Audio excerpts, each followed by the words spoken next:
സഹോദരങ്ങളെ, ഇന്ന് ഞാൻ നിങ്ങളുടെ മുൻപിൽ വരാൻ കാരണം ഞാൻ ഓർത്തഡോക്സ് സഭയിലെ ഒരു അംഗമായതിനാലാണ്. എന്നാൽ നിങ്ങൾ ചോദിക്കും, ഓർത്തഡോക്സ് സഭയിലെ അംഗമായതുകൊണ്ട് എന്താ വല്ല പ്രത്യേകതയുണ്ട്? തീർച്ചയായും ഉണ്ട്. എല്ലാവർക്കും ഇല്ല എങ്കിൽ എനിക്കുണ്ട്. അതായത് ഓർത്തഡോക്സ് സഭയിലെ മെത്രാന്മാരും പുരോഹിതന്മാരും ഓരോ കാര്യങ്ങൾ വിളിച്ചു പറയും. പക്ഷെങ്കിൽ അത് എവിടെ എന്ന്, ഏത് ഗ്രന്ഥത്തിൽ എവിടെ വായിച്ചു എന്ന് പറയത്തില്ല. ഇത് ഞാനിപ്പോൾ പറയാൻ കാരണം ഒരു മെത്രാൻ ഗീവറീസ് സഹദായെക്കുറിച്ച് പറഞ്ഞ കാര്യം കണ്ടിട്ടാണ്. അതായത് ഗീവറീസ് സഹദ മരണത്തിന് മുൻപ് പ്രാർത്ഥിച്ചത്, ദൈവമായ കർത്താവേ, ഞെരുക്കത്തിലോ ഭയത്തിലോ ഇരിക്കുന്നവൻ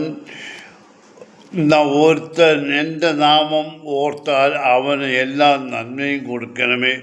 ദൈവമേ, ഭയങ്കര ന്യായവിധിയിലായിരിക്കപ്പെട്ട് എൻ്റെ നാമത്തെയും അസ്ഥികളെയും ഓർക്കുന്നവൻ ഭയവും ഞെരുക്കവും കൂടാതെ അതിൽ നിന്ന് രക്ഷപ്പെടണമേ. ദൈവമേ, എൻ്റെ പോരാട്ട ദിവസത്തിൻ്റെ ഓർമ്മയും കുർബാനയും കഴിക്കുന്നവൻ്റെ ഭവനത്തിൽ യാതൊരു കുറ്റവും ഉണ്ടാകാതെ അവരുടെ പാപങ്ങളെ അവരോട് ഓർക്കരുതേ. ഇങ്ങനെ പ്രാർത്ഥിച്ചു എന്ന് പറയുന്നു. പക്ഷേ അത് ഏത് പുസ്തകത്തിൽ? ബൈബിളില്ല. തോമാസുകാരെ പോലും ഇല്ലാത്തടത്ത് ബൈബിളിൽ ഗീവറീസ് സഹദ ഇല്ല. ഗീവറീസ് സഹദയുടെ ചരിത്ര പുസ്തകം, ഏത് ചരിത്ര പുസ്തകം? ആരരിയിൽ നിന്നാണ് ഈ മെത്രാന് ഈ പ്രാർത്ഥനയെക്കുറിച്ച് കിട്ടിയത്? ശരിയായിരിക്കാം, തോമാസുക ഗീവറീസ് സഹദ പ്രാർത്ഥിച്ചു കാണും. എന്നാൽ ഞാൻ ക്രിസ്തുവിൻ്റെ ക്രൂശിലെ 7 മൊഴികളെക്കുറിച്ച് ആദ്യം പറയാം. എൻ്റെ ദൈവമേ, നീ എന്നെ കൈവിട്ടത് എന്ത്? പിതാവേ, ഇവർ ചെയ്യുന്നത് ഇന്ന് അറിയായികൊണ്ട് അവരോട് ക്ഷമിക്കണമേ. ഇത് ഇന്ന് നീ എന്നോടുകൂടെ പറയുവാനിരിക്കുമെന്ന് ഞാൻ നിന്നോട് സത്യമായി പറയുന്നു. പിതാവേ, ഞാൻ എൻ്റെ ആത്മാവിനെ തൃക്കൈയിൽ ഫലമേൽപ്പിക്കുന്നു. സ്ത്രീയെ, ഇതാ നിൻ്റെ മകൻ. അമ്മയോട്, ഇതാ നിൻ്റെ അമ്മ. ശിഷ്യനോട്, എനിക്ക് ദാഹിക്കുന്നു. നിവൃത്തിയായി. ഇനിയും രണ്ടാമത്, നമ്മുടെ വിശുദ്ധ ബൈബിളിൽ ആദ്യത്തെ രക്തസാക്ഷിയായ സ്റ്റെഫാനോസ് പ്രാർത്ഥിച്ചതിനെക്കുറിച്ച് ഞാൻ ഇവിടെ വായിക്കാം. അപ്പോസ്തല പ്രവൃത്തികൾ 7:54 മുതൽ. ഇത് കേട്ടപ്പോൾ അവർ കോപപരവശരായി അവനു നേരെ പല്ല് കടിച്ചു. അവനോ പരിശുദ്ധാത്മാവ് നിറഞ്ഞവനായി സ്വർഗത്തിലേക്ക് ഉറ്റുനോക്കി ദൈവമഹത്വവും ദൈവത്തിൻ്റെ വലത്തുഭാഗത്ത് യേശു ഇരിക്കുന്നതും കണ്ടു. ഇതാ, സുഖദുർഗം തുറന്നിരിക്കുന്നു, മനുഷ്യപുത്രൻ ദൈവത്തിൻ്റെ വലത്തുഭാഗത്ത് നിൽക്കുന്നതും ഞാൻ കാണുന്നു എന്ന് അവൻ പറഞ്ഞു. അവർ ചെവിപൊത്തി ഉറക്കെ അലറിക്കൊണ്ട് ഒന്നിച്ചു അവന് നേരെ പാഞ്ഞു എന്നു. അവനെ നഗരത്തിൽ നിന്ന് തള്ളിപ്പുറത്താക്കി കല്ലെറിഞ്ഞു. സാക്ഷികൾ തങ്ങളുടെ വസ്ത്രം ശൗൽ എന്ന പേരിലുള്ള ഒരു യുവാവിൻ്റെ കാൽക്ക് വെച്ചു. കർത്താവായ യേശുവേ, എൻ്റെ ആത്മാവിനെ കൈക്കൊള്ളണമേ എന്ന് അവർ കല്ലെറിഞ്ഞുകൊണ്ടിരിക്കുമ്പോൾ സ്റ്റെഫാനോസ് പ്രാർത്ഥിച്ചു. അവൻ മുട്ടുകുത്തി, കർത്താവേ, അവർക്ക് ഈ പാപം നിർത്തരുത് എന്ന് ഉച്ചത്തിൽ നിലവിളിച്ചു. ഇത് പറഞ്ഞ ശേഷം അവൻ നിദ്ര പ്രാപിച്ചു. ഇത് ബൈബിളിലുള്ള 2 വ്യക്തികളാണ്. അതായത് ഒന്ന് ക്രിസ്തുവും ഒന്ന് സ്റ്റെഫാനോസും. ഇനിയും ഗീവറീസ് സഹദയുടെ ചരിത്രം എവിടുന്ന് കിട്ടിയെന്ന് എനിക്കറിയണം.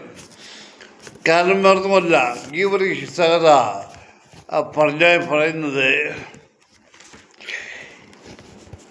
എൻ്റെ നാമത്തെയും അസ്ഥികളെയും ഓർക്കുന്നവൻ ഭയവും ഞെരുക്കവും കൂടാതെ അതിൽ നിന്ന് രക്ഷപ്പെടണമേ.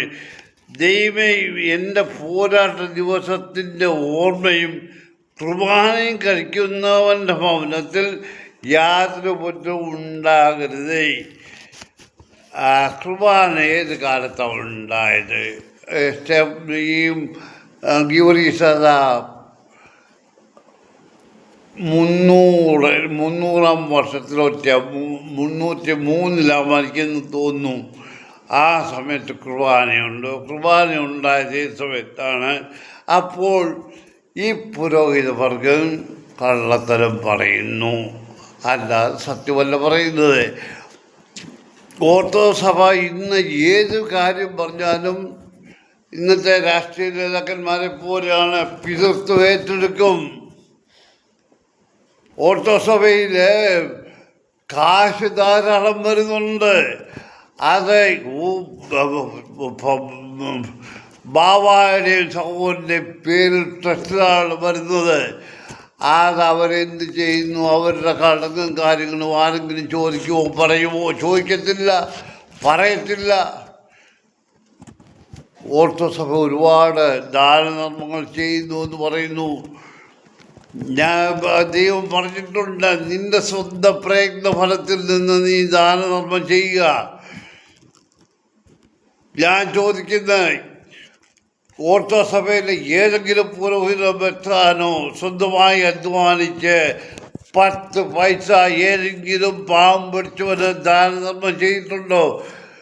എന്നാൽ ഈയിടെ അടുത്ത ഒരു സംഭവം ഉണ്ടായി. ഞാൻ സാധാരണയായി കണിയാനെന്ന് വിളിച്ചുകൊണ്ടിരുന്ന റിഞ്ചി പി കോശേഷൻ, അദ്ദേഹം അങ്ങനെ വിളിക്കാൻ കാരണമെന്ന് പറഞ്ഞാൽ അദ്ദേഹം കണിയാൻ വേല ചെയ്യുന്നതുകൊണ്ടാണ്. അതായത് ഒരു ഭർത്താവ് മരിച്ചാൽ ഭാര്യ മിന്ന് ധരിക്കണം, മന്ത്രോടി താഴെ വീണാൽ എന്ത് ചെയ്യും? ഒരു മണവാട്ടി വീട്ടിൽ ആദ്യമായിട്ട് കയറുന്ന വലത്തുകാല് വെച്ചോ ഇടത്തുകാല് വെച്ചോ കയറുന്നത്. ഇതൊക്കെയുള്ള കാര്യങ്ങളാണ് ഈ ഒരിടയ്ക്ക് അദ്ദേഹം പറഞ്ഞുകൊണ്ടിരുന്നത്. പക്ഷേ അദ്ദേഹത്തിൻ്റെ ആ പോക്ക് മാറി. ഇപ്പോൾ അദ്ദേഹം വകയിലുള്ള പാവങ്ങൾക്ക് വീടുകൾ വെച്ച് കൊടുക്കാൻ തുടങ്ങി. അപ്പോൾ ഇതുവരെ ഉണ്ടാകാത്ത പ്രശ്നങ്ങൾ അദ്ദേഹത്തിന് നേരെ ചെളിവാരിയെറിയാൻ ഓർത്തഡോക്സ് സഭയിലെ അംഗങ്ങൾ തന്നെ മുന്നോട്ട് വന്നിരിക്കുന്നു. അന്ന് ഒരു സ്ത്രീ എവിടുന്ന് വന്നു എന്നുള്ളത് തന്നെ ഇവർക്കറിയത്തില്ല. ഈ ചെളി വാരി അറിയത്തില്ല. എവിടുന്ന് എന്തിനു വേണ്ടിയുള്ളതാണ്? ഓക്കെ, ഒരു ഭർത്താവ് മരിച്ചു, ഭാര്യ മാറ്റി വെച്ചു, അവിടെ ഇഷ്ടം. അതിനെന്തായിട്ട് വലിയ പ്രശ്നം? അതിനെക്കുറിച്ചൊക്കെ പറയുന്നത് കേൾക്കുമ്പം ഈ വിശ്വാസികൾ വളരെ സന്തോഷമാണ്. അപ്പോൾ ഇപ്പം DGP കോശേഷൻ പല വീടുകളും വെച്ചു കൊടുക്കുന്നു. ഇത് കണ്ടപ്പോൾ, അതിനെക്കുറിച്ച് പല വീടുകളും കണ്ടപ്പോൾ ആൾക്കാർ ഇപ്പോൾ കഴപ്പ് കയറി അദ്ദേഹത്തെ ചീത്തവിളി തുടങ്ങി. ഇതാണ് ഓർത്തഡോക്സ് സഭ. ഞാൻ പറയുന്നത്, നമ്മൾ സത്യം പറഞ്ഞ് മുന്നോട്ട് പോയാൽ വലിയ പ്രയാസമാണ് മുന്നോട്ട് പോകാൻ. എന്നാൽ എപ്പോഴും വിജയം നമ്മുടേതായിരിക്കും. എന്നാൽ ഇന്ന് ഓർത്തഡോക്സ് സഭയിലെ ഏത് പുരോഹിതല്ലേ മെത്രാൻ സത്യം പറയുന്നുണ്ട്. ഇന്ന് അവരെല്ലാം ആർഭാടങ്ങളും ആഘോഷങ്ങളും, ക്രിസ്തുമസ് ആഘോഷം, ഒരു റാസ് ഉണ്ടെങ്കിൽ ബലൂണ് പിടിച്ചില്ലെങ്കിൽ അത് പ്രയാസമാണ്. ബലൂണ് പിടിച്ചുകൊണ്ട് എന്താ കിട്ടുന്നത്? നിങ്ങൾ റാസയ്ക്ക് എന്താ ഉദ്ദേശം വെച്ചിരിക്കുന്നത്? നിങ്ങൾക്ക് റാസ ഞാൻ ചോദിക്കുന്നത്, ഓർത്തഡോക്സ് സഭയിലെ മെത്രാൻ, അതായത് കാതോലിക്ക ബാവയോട് ഞാൻ ചോദിക്കുന്നത്, ഈ റാസ എവിടുന്ന് തുടങ്ങി? എന്തിനെ പിൻചെന്നാണ് ഈ റാസ തുടങ്ങിയത്? എൻ്റെ ഉദ്ദേശം ശരിയാണെങ്കിൽ യേശു യെരുശലേമിലേക്ക് രാജകീയ പ്രവേശനം നടത്തിയത് കഴുതപ്പുറത്തായിരുന്നു.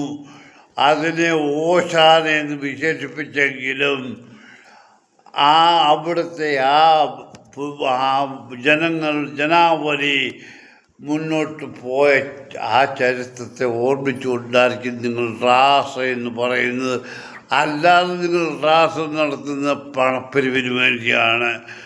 തൻ്റെ പുരോഹിതന്മാരെ നടപ്പന്തലിൽ അംശവസ്ത്രങ്ങളും ധരിപ്പിച്ച് നിർത്തിക്കൊണ്ട് കാണുന്ന വീടുകളെല്ലാം കൈമുത്തി അവരുടെ കയ്യിൽ നിന്ന് കാശ് പിടുങ്ങാനായിട്ടാണ് നിങ്ങൾ റാസ നടത്തുന്നത്. അല്ലാതെ എന്തിനാണ് ഓർത്തസഭയിൽ നിങ്ങൾക്ക് ചോദ്യമുണ്ടല്ലോ? ഓർത്തസഭയിലെ വലിയ പരിശുദ്ധന്മാരായ വിശ്വാസികളും പരിശുദ്ധന്മാരായ മെത്രാപ്പോലിത്തന്മാരും പുരോഹിതന്മാരും എന്തിന് അവരുടെ അണികളും അവരുടെ അടിമകളും ഉണ്ടല്ലോ. നിങ്ങൾക്ക് പറയാമോ നിങ്ങൾ റാസ നടത്തുന്നതിൻ്റെ ഉദ്ദേശം എന്താണെന്ന്?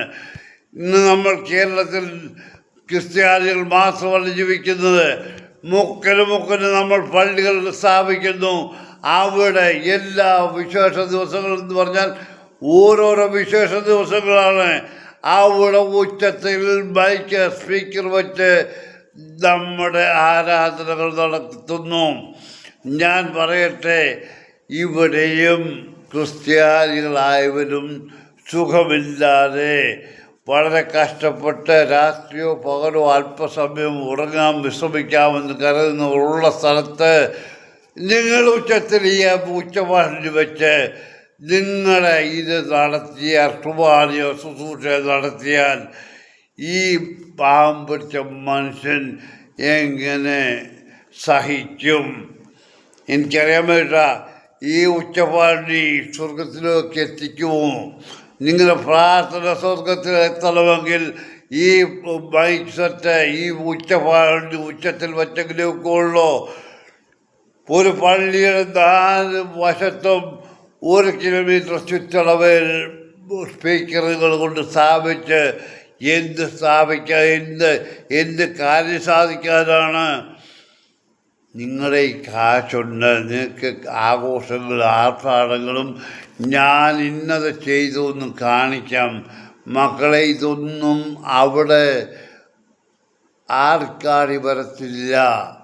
ഇത് ഇവിടെ തന്നെ അടിഞ്ഞു കൂടിപ്പോവുകയുള്ളൂ. നിങ്ങൾ പറയും ഞാൻ ഇത്ര രൂപ മുടക്കി ഇന്ന പെരുന്നാളിന് ഇന്ന സ്ഥലം വരെ മൈക്ക് വെച്ചു, സ്പീക്കർ വെച്ചു, പള്ളി പെരുന്നാൾ നടത്തി. അത് നിൻ്റെ കാര്യം. എനിക്ക് വേണ്ടിയാണോ ചെയ്ത്? എന്നെ വിളിക്കുന്നവൻ നിന്നോട് ഞാൻ പറഞ്ഞത്, നിൻ്റെ വീട്ടിൽ അറയിൽ കയറി അറയുടെ വാതിലടച്ച് സ്വർഗസ്ഥനായ പിതാവിനോട് പ്രാർത്ഥിക്കുക എന്നാണ്. നിനക്കൊക്കെ നന്മ വരട്ടെ സഹോദരങ്ങളെ. നല്ല കാര്യം. ഏതായാലും ഗീവർസ്കാരെക്കുറിച്ച് പറഞ്ഞ ഈ മെത്രാനോട് എനിക്കൊരു അപേക്ഷയുണ്ട്. ഇത് എവിടെയെങ്കിലും ഒരു ചരിത്ര പുസ്തകത്തിൽ കാണുമോ? ഇല്ല എങ്കിൽ താങ്കൾ അങ്ങനെ പറയത്തില്ല. അങ്ങനെ ഉണ്ടെങ്കിൽ അത് ക്രിസ്ത്യാനികളുടെ അറിവിനായിട്ട് ഇന്ന പുസ്തകത്തിൽ ഇന്ന ആളെഴുതിയ പുസ്തകത്തിൽ ഇതുണ്ടെന്ന് ഒന്ന് അറിയിക്കുന്നത് നന്നായിരിക്കും.